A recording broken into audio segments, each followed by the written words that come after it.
श्रीमद्भागवत महापुराण महात्म्य अथ तृतीयो अध्याय है। श्रीमद्भागवत की परंपरा और उसका महात्म्य। भागवत श्रवण से श्रोताओं को भगवत धाम की प्राप्ति। सूत जी कहते हैं, उद्धव जी ने वहां एकत्र हुए सब लोगों को श्री कृष्ण कीर्तन में लगा देखकर सभी का सत्कार किया और राजा परीक्षित को हृदय से लगाकर कहा। उद्धव जी ने कहा, राजन तुम धन्य हो, एकमात्र श्री कृष्ण की भक्ति से ही पूर्ण हो, क्योंकि श्री कृष्ण संकीर्तन के महोत्सव में तुम्हारा हृदय इस प्रकार निमग्न हो रहा है। बड़े सौभाग्य की बात है कि श्री कृष्ण की पत्नियों के प्रति तुम्हारी भक्ति और वचना पर तुम्हारा प्रेम है।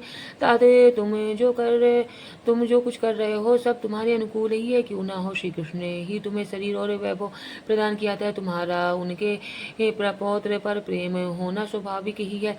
इसमें तनिक भी संदेह नहीं है कि समस्त द्वारिका वासियों में ये लोग सबसे बढ़कर धन्य है, जिन्हें ब्रज में निवास कराने के लिए भगवान श्री कृष्ण ने अर्जुन को आज्ञा की थी। श्री कृष्ण का मन रूपी चंद्रमा राधा के मुख की प्रभा रूप चांदनी से युक्त हो, उनकी लीला भूमि वृंदावन को अपने किरणों से सुशोभित करता हुआ यहाँ सदा प्रकाशमान रहता है। श्री कृष्ण चंद्र नित्य परिपूर्ण है। प्राकृत चंद्रमा की भांति उनमें वृद्धि और क्षय रूप विकार नहीं होते। उनकी जो 16 कलाएं हैं उन्हें से सहस्त्रों चिन्मय किरण निकलती रहती हैं। इससे उन्हें सहस्त्रों भेद इससे उनके शास्त्रों भेद हो जाते हैं। इन सभी कलाओं से युक्त नित्य परिपूर्ण श्री कृष्ण इस ब्रज भूमि में सदा ही विद्यमान रहते हैं। इस भूमि में और उनके स्वरूप में कुछ अंतर नहीं है। राजेंद्र परिचित इस प्रकार विचार करने पर सभी ब्रजवासी भगवान के अंग में स्थित हैं। शरणागतों का भय दूर करने वाले जो ये वज्र है, इनका स्थान श्री कृष्ण के दाहिनी चरण में है। इस अवतार में भगवान श्री कृष्ण ने इन्हें सबको अपनी योग माया से अभिभूत कर लिया है। उसी के प्रभाव से ये अपने स्वरूप को भूल गए हैं और इस कारण सदा दुखी रहते हैं। ये बात निसंदेह ऐसी ही है। श्री कृष्ण का प्रकाश प्राप्त हुए बिना किसी को भी अपने स्वरूप का बोध नहीं हो सकता। जीवों के अंतःकरण में जो श्री कृष्ण तत्व का प्रकाश है, उस पर सदा माया का पर्दा पड़ा रहता है। 28वें द्वापर के अंत में जब भगवान श्री कृष्ण स्वयं ही सामने प्रकट होकर अपनी माया का पर्दा उठा लेते हैं, उस समय जीवों को उनका प्रकाश प्राप्त होता है। किंतु अब वह समय तो बीत गया, इसलिए उनके प्रकाश की प्राप्ति के लिए अब दूसरा उपाय बतलाया जा रहा है। सुनो।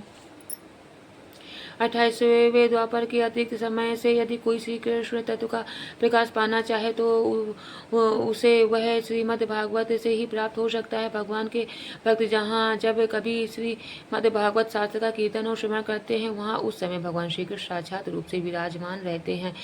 जहाँ श्रीमद् भागवत के एक ही आधे श्लोक का ही पाठ होता है, वहाँ भी श्री कृष्ण अपनी प्रियतमा गोपियों के साथ विद्यमान रहते हैं।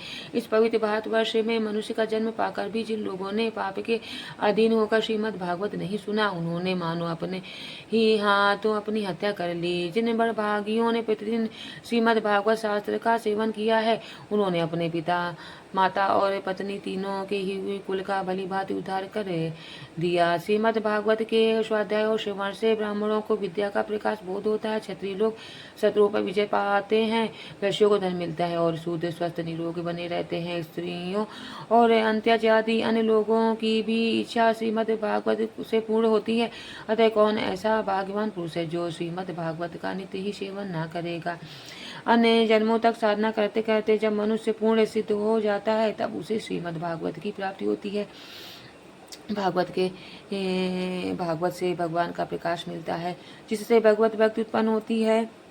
पूर्व काल में सांख्यायन की कृपा से श्रीमद् भागवत बृहस्पति जी को मिला और बृहस्पति जी ने मुझे दिया। इसी से मैं श्री कृष्ण का प्रीतम सखा हो सका हूँ।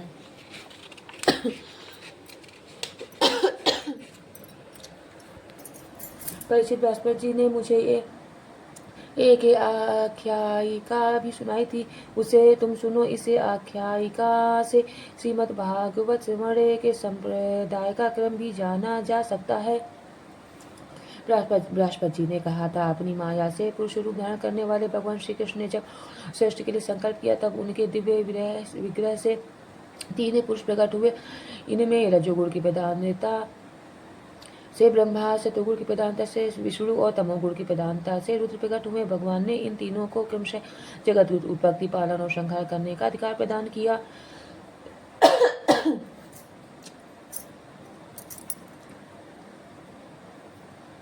जब भगवान के नाभि कमल से उत्पन्न हुए, ब्रह्मा जी ने उनसे अपना मनोभाव यूं प्रकट किया। ब्रह्मा जी ने कहा, परमात्मन, आप नार अर्थात जल में शयन करने के कारण नारायण नाम से प्रसिद्ध हैं। सबकी आदि का होने से आदि पुरुष है। आपको नमस्कार है प्रभु। आपने मुझे सृष्टि काल में लगाया है, मगर मुझे भय है कि सृष्टि काल में अत्यंत पापात्मा रजोगुण आपकी स्मृति में कहीं बाधा न डालने लग जाए। अतः कृपा करके ऐसे कोई बात बताइए जिससे आपकी याद बराबर बनी रहे। बृहस्पति जी कहते हैं, जब ब्रह्मा जी ने ऐसी प्रार्थना की तब पूर्व काल में भगवान ने उन्हें श्रीमद् भागवत का उपदेश देकर कहा, ब्रह्मन, तुम अपने मनोरथ की सिद्धि के लिए सदा ही इसका सेवन करते रहो। ब्रह्मा जी श्रीमद् भागवत का उपदेश से पाकर बड़े प्रसन्न हुए और उन्होंने श्री कृष्ण की नित्य प्राप्ति के लिए तथा साथ आवरणों से भंग करने के लिए श्रीमद् भागवत का सप्ताह पारायण किया। सप्ताह यज्ञ की विधि से 7 दिनों तक श्रीमद् भागवत का सेवन करने से ब्रह्मा जी के सभी मनोरथ पूर्ण हो गए। इससे वे सदा भगवत स्मरण पूर्वक सृष्टि का विस्तार करते और बारंबार सप्ताह यज्ञ का अनुष्ठान करते रहते हैं। ब्रह्मा जी की ही भांति विष्णु ने भी अपने अभीष्ट की सिद्धि के लिए उन्हें परम पुरुष परमात्मा से प्रार्थना की, क्योंकि उन पुरुषोत्तम ने विष्णु को भी प्रजापालन रूप कर्म में नियुक्त किया था। विष्णु ने कहा, देव, मैं आपकी आज्ञा के अनुसार कर्म और ज्ञान के उद्देश्य से प्रवृत्ति और निवृत्ति के द्वारा यथोचित रूप से प्रजाओं का पालन करूंगा।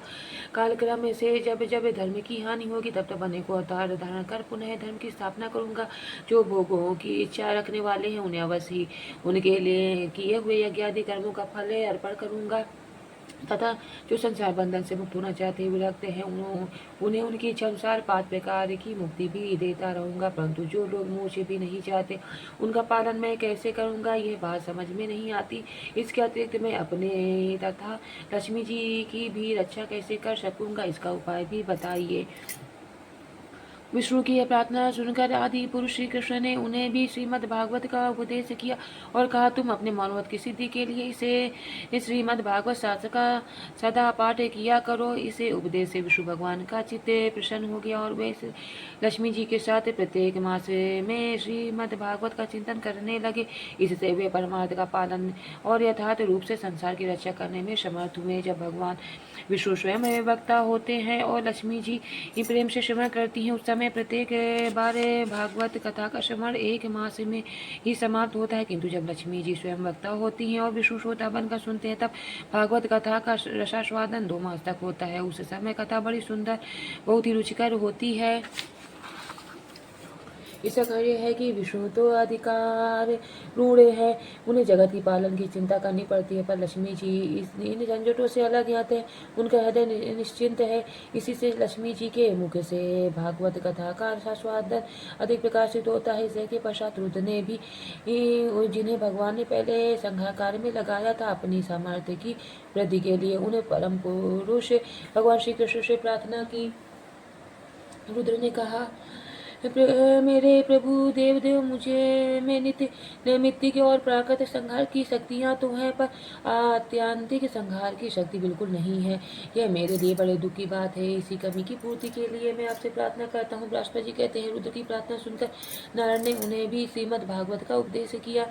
सदाशिव रुद्र ने 1 वर्ष में एक पारायण के क्रम से भागवत कथा का सेवन किया। इसके सेवन से उन्होंने तमोगुण पर विजय पाई और आत्यंतिक संहार मोक्ष की शक्ति भी प्राप्त कर ली। उद्धव जी कहते हैं, श्रीमद् भागवत के महात्म्य के संबंध में यही आख्यायिका मैंने अपने गुरु बृहस्पति जी से सुनी और उनसे भागवत का उपदेश प्राप्त कर उनके चरणों में प्रणाम करके मैं बहुत ही आनंदित हुआ। तत्पश्चात भगवान विष्णु की रीति स्वीकार करके मैंने भी 1 मास तक श्रीमद् भागवत कथा का भली भांति स्वादन किया। उतने से ही मैं भगवान श्री कृष्ण का प्रियतम सखा हो गया। इसके पश्चात भगवान ने मुझे ब्रज में अपनी प्रियतम गोपियों की सेवा में नियुक्त किया। यद्यपि भगवान अपने लीला परिकरों के साथ नित्य विहार करते रहते हैं, इसलिए गोपियों का श्री कृष्ण से कभी भी वियोग नहीं होता। तथापि जो भ्रम से विरह वेदना का अनुभव कर रही थी, उन गोपियों के प्रति भगवान ने मेरे मुख से भागवत का संदेश कहलाया। उस संदेश को अपनी बुद्धि के अनुसार ग्रहण कर गोपियां तुरंत ही विरह वेदना से मुक्त हो गई। मैं भागवत के इस रहस्य को तो नहीं समझ सका, किंतु मैंने उसका चमत्कार प्रत्यक्ष देखा है। इसके बहुत समय के बाद जब ब्रह्मादि देवता आकर भगवान से अपने परम धाम में पधारने की प्रार्थना करके चले गए, उस समय पीपल के वृक्ष की जड़ के पास अपने सामने खड़े हुए मुझे भगवान ने श्रीमद् भागवत विषय का उस रहस्य का स्वयं ही उपदेश किया और मेरी बुद्धि में उसका दृढ़ निश्चय करा दिया। उसी के प्रभाव से मैं बद्रिकाश्रम में रहकर भी यहाँ ब्रज की लताओं और बेलों में निवास करता हूँ। उसी के बल से यहाँ नाद कुंड पर सदा स्वेच्छानुसार विराजमान रहता हूँ। भगवान के भक्तों को श्री भागवत के सेवन से श्री कृष्ण तत्व का प्रकाश प्राप्त हो सकता है। इस कारण यहाँ उपस्थित हुए इन सभी भक्तजनों के कार्य की सिद्धि के लिए मैं श्री भागवत का पाठ करूंगा, किंतु इस कार्य में तुम्हें ही सहायता करनी पड़ेगी। सूची कहते हैं, सुनकर राजा परीक्षित उद्धव जी को प्रणाम करे के उनसे बोले। परीक्षित ने कहा, हरिदास उद्धव जी, आप निश्चित होकर श्रीमद् भागवत कथा का कीर्तन करें। इस कार्य में मुझे किस प्रकार की सहायता करनी आवश्यक हो, उसकी आज्ञा दे। सूजी कहते, परीक्षित यह वचन सुनकर उद्धव जी मन ही मन बहुत प्रसन्न हुए और बोले। उद्धव जी ने कहा, राजन, भगवान श्री कृष्ण ने जब से पृथ्वी तल का परित्याग कर दिया है, तब से यहाँ अत्यंत बलवान कलयुग का प्रभुत्व हो गया है। जिस समय यह शुभ अनुष्ठान यहाँ प्रारंभ हो जाएगा, बलवान कलयुग अवश्य ही इसमें बहुत बड़ा विघ्न डालेगा। इसलिए तुम दिग्विजय के लिए जाओ और कलयुग को जीतकर अपने वश में कर। उधर मैं तुम्हारी सहायता से वैष्णवी रीति का सहारा लेकर 1 महीने तक यहाँ श्रीमद् भागवत कथा का रसास्वादन कराऊंगा और इस प्रकार भागवत कथा के रस का प्रसार करके इन सभी श्रोताओं को भगवान मधुसूदन के नित्य गोलोक धाम में पहुँचाऊंगा। सूत जी कहते हैं, उद्धव जी की बात सुनकर राजा परीक्षित पहले तो कलयुग पर विजय प्राप्त पाने के विचार से बड़े ही प्रसन्न हुए, परंतु पीछे सोचकर कि मुझे भागवत कथा के श्रवण से वंचित ही रहना पड़ेगा, चिंता से व्याकुल उठे। उस समय उन्होंने उद्धव जी से अपना अभिप्राय इस प्रकार प्रकट किया। राजा परीक्षित ने कहा, हे तात, आपकी आज्ञा के अनुसार तत्पर होकर मैं कलयुग को तो अवश्य अपने वश में करूंगा, मगर श्रीमद् भागवत की प्राप्ति मुझे कैसे होगी। मैं भी आपके चरणों की शरण में आया हूँ, अतः मुझ पर भी आपको अनुग्रह करना चाहिए। सूची कहते हैं, उनके इस वचन को सुनकर उद्धव जी पुनः बोले। उद्धव जी ने कहा, राजन, तुम्हें तो किसी भी बात के लिए किसी प्रकार की भी चिंता नहीं करनी चाहिए, क्योंकि इस भागवत शास्त्र के प्रधान अधिकारी तो तुम ही हो। संसार के मनुष्य नाना प्रकार के कर्मों के रचे पचे हुए हैं। ये लोग आज तक के प्राय भागवत श्रवण की बात भी नहीं जानते। तुम्हारे ही प्रसाद से इस भारतवर्ष में रहने वाले अधिकांश मनुष्य श्रीमद् भागवत कथा की प्राप्ति होने पर शाश्वत सुख प्राप्त करेंगे। महर्षि भगवान श्री सुखदेव जी साक्षात नंदन श्री कृष्ण के स्वरूप है, वही तुम्हें श्रीमद् भागवत की कथा सुनाएंगे, इसमें तनिक भी संदेह की बात नहीं है।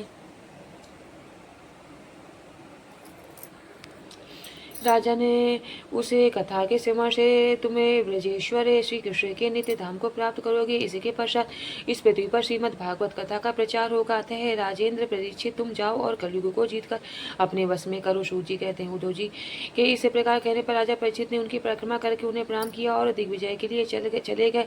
इधर वज्र ने भी अपने पुत्र प्रतिबाहु को अपनी राजधानी मथुरा का राजा बना दिया और माताओं को साथ ले उसी स्थान पर जहाँ उद्धव जी प्रकट हुए थे जाकर श्रीमद् भागवत सुनने की इच्छा से रहने लगे। तदनंतर उद्धव जी ने वृंदावन में गोवर्धन पर्वत के निकट 1 महीने तक श्रीमद् भागवत कथा के रस की धारा बहाई। उसे रस का आस्वादन कर रहे थे समय प्रेमी श्रोताओं की दृष्टि में सब और भगवान की सच्चिदानंदमयी लीला प्रकाशित हो गई और सर्वत्र श्री कृष्ण का साक्षात्कार होने लगा। उस समय सभी श्रोताओं ने अपने को भगवान के स्वरूप में स्थित देखा। वज्रनाभ ने श्री कृष्ण के दाहिने चरण कमल में अपने को स्थित देखा और श्री कृष्ण के विरह हृदय शोक से मुक्त होकर उस स्थान पर अत्यंत सुशोभित होने लगे। वज्राभ की वे रोहिणी आदि माताएं भी रास की रजनी में प्रकाशित होने वाली श्री कृष्ण रूपी चंद्रमा के विग्रह में अपने को कला और प्रभा के रूप में स्थित देख बहुत ही विस्मित हुई और अपने प्राण प्यारे की विरह वेदना से छुटकारा पाकर उनके परम धाम में प्रविष्ट हो गई। इनके अतिरिक्त भी जो श्रोतागण वहाँ उपस्थित थे वे भी भगवान के नित्य अंतरंग लीला में सम्मिलित होकर इस स्थूल व्यवहारिक जगत से तत्काल ध्यान हो गए। वे सभी सदा ही गोवर्धन पर्वत के कुंजों झाड़ियों में, वृंदावन, काम्यवन आदि वनों में तथा वहाँ की दिव्य गौों के बीच में श्री कृष्ण के साथ विचरते हुए अनंत आनंद का अनुभव करते रहते हैं। जो लोग श्री कृष्ण के प्रेम में मग्न हैं उन भावुक भक्तों को उनके दर्शन भी होते हैं। सूत जी कहते हैं जो लोग इसे भगवत प्राप्ति की कथा को सुनेंगे और कहेंगे उन्हें भगवान मिल जाएंगे और उनके दुखों का सदा के लिए अंत हो जाएगा। इति श्री सेकांदे महापुराणे एकाशीति सहस्रायाम सहितायाम द्वितीय वैशो खंडे उद्धव संवादे श्रीमद्भागवते तृतीयोध्याय। हरिओम तत्सत्। श्री कृष्णार्पणमस्तु।